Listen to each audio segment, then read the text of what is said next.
Hi, welcome back. So ఇవాళ నేను Christmas వస్తుంది కదా, సో ఈజీగా ఇంట్లో చేసుకునే స్నాక్, టేస్టీగా ఈజీగా ఇంట్లో చేసుకునే స్నాక్ ఒక రెసిపీ చెప్తాను. ఎంజాయ్.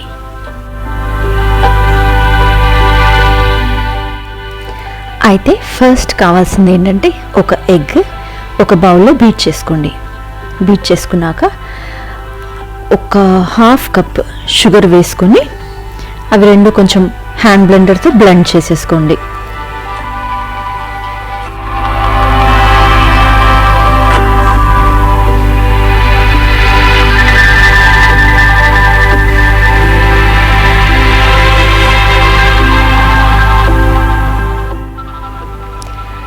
ఆ తర్వాత ఒక హాఫ్ కప్ మిల్క్ పౌడర్ వేసుకోవాలి. మిల్క్ పౌడర్ వేసుకున్నాక ఇవి కూడా నీట్గా మిక్స్ చేసేసుకోవాలి. హ్యాండ్ బ్లెండర్ కానీ లేకపోతే మీరు ఫోక్తో కానీ అలా నీట్గా ఇవి రెండు కూడా మిక్స్ చేసేసుకోవాలి. ఆ తర్వాత any essence like vanilla essence, నేనైతే బటర్ స్కాచ్ ఎసెన్స్ వేసాను. వెనిలా ఉంటే వెనిలా వేయండి, బటర్ స్కాచ్ ఉంటే బటర్ స్కాచ్ వేయండి. తర్వాత ఇవన్నీ నీట్గా మిక్స్ చేసేసుకోవాలి.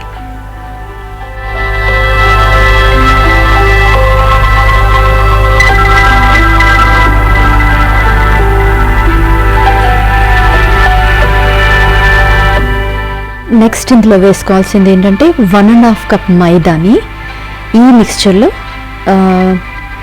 కొంచెం కొంచెంగా మిక్స్ చేసుకుంటూ కలుపుకుంటూ ఉండాలన్నమాట. ఒకేసారి మిక్స్ చేసేస్తే దాని కన్సిస్టెన్సీ మనకు తెలియదు కదా, సో అందుకని కొంచెం కొంచెం వేసుకుంటూ మిక్స్ చేస్తూ ఉండాలన్నమాట. అది ఎలా అంటే ఒక చపాతీ పిండి టైప్లో రావాలి దాని కన్సిస్టెన్సీ. సో అలా కొంచెం కొంచెం వేసుకుంటూ 1.5 కప్ ఆల్మోస్ట్ పడుతుంది. మనం కన్సిస్టెన్సీ చూసుకోవాలన్నమాట, చపాతీ పిండిలాగా రావాలి. సో అలా మిక్స్ చేసుకోవాలి. ఇలా అన్నమాట చపాతీ పిండి కన్సిస్టెన్సీ వచ్చాక కొంచెం ఆయిల్ కానీ బటర్ కానీ వేసుకొని దాని పైన ఊరికే అలా గ్రీస్ చేయాలన్నమాట.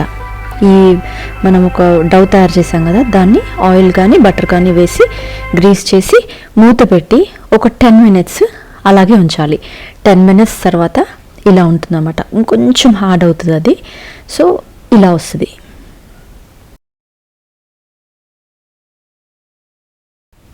తర్వాత ఒక సర్ఫేస్కి కొంచెం ఆయిల్ వేసి దాన్ని గ్రీస్ చేయాలి. ఎందుకంటే మనము చపాతీలాగా చేశాక అతుక్కునే ఛాన్సెస్ ఉంటాయన్నమాట. అందుకని గ్రీస్ చేసి మనం ఈ డౌ కలిపి పెట్టుకున్నాం కదా, దాన్ని రౌండ్గా చేసి నీట్గా దాని మీద చపాతీ చేసేది ఉంటుంది కదా, దాంతో ఒక థిక్ లేయర్ చపాతీలాగా ఒక థిక్ చపాతీలాగా చేసుకోవాలన్నమాట. ఎంత థిక్ రావాలంటే కొంచెం ఇలాగా.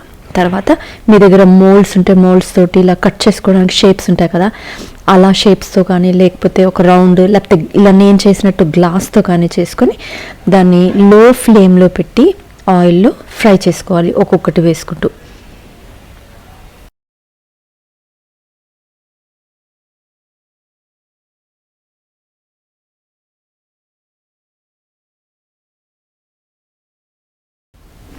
వాటిని మాడనివ్వకుండా అటు ఇటు తిప్పుకుంటూ లో ఫ్లేమ్లో గోల్డెన్ బ్రౌన్ కలర్ వచ్చేలా చేసుకోవాలి. అంతే, సింపుల్. చూడండి ఎంత హాలోగా ఒక కుకీ లాగా, చాలా టేస్టీగా, చాలా బాగున్నాయి. ట్రై చేయండి.